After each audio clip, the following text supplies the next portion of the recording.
Katika kitabu cha Mathayo 16:18 Yesu alisema kwamba nami nakwambia wewe ndiye Petro, na juu ya mwamba huu nitaijenga kanisa langu, wala milango ya kuzimu haitalishinda. Hapa watu wengi wanafikiria kwamba kanisa lilijengwa juu ya Petro. Hilo ni jambo ambalo si la kweli na ni la uongo kabisa, kwa sababu Yesu alisema kwamba juu ya mwamba huu nitalijenga kanisa langu, wala milango ya kuzimu haitaushinda. Sasa mwamba ambao juu yake imejengwa kanisa ni nini? Inabidi tuangalie maandiko ili tujue mwamba huo ambao juu yake ilijengwa kanisa ni nini, kwa sababu Petro si mwamba.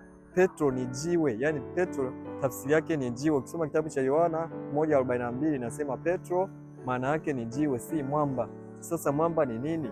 Mwamba katika kitabu cha Wakorintho wa kwanza 10:4 inasema wakaunywea mwamba, na mwamba ule ulikuwa ni Kristo. Kwa hiyo mwamba ni Kristo. Kwa hiyo kanisa la Mungu limejengwa juu ya Kristo, kwa sababu yeye ndiye mwanzilishi wa imani ya Wakristo.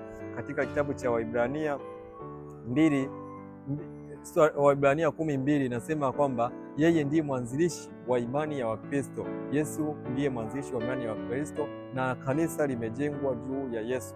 Na wote ambao wanasema kanisa limejengwa juu ya Petro wamekosea, kwa sababu kanisa limejengwa juu ya Kristo Yesu. Asanteni.